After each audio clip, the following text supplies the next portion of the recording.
all quick to judgment. We've decided this is how it's got to happen. This is what we need. This is the best way forward. So let's get on with it. Well, the problem with that is people are going to have an alternate view. They're going to have a different opinion. They're going to see it from a different angle. And they're going to tell us this. And we're going to think, no, you don't understand. Oh, you've got it wrong. That's never going to work. No, you've got to do it my way.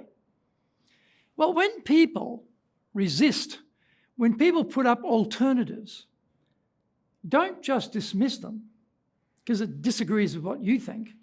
Instead, think, well, okay, why do they see it that way? Why do they have that viewpoint? What's driving their take on this? Have they got some insight, information, experience that I don't have here that may be missing in what I'm thinking?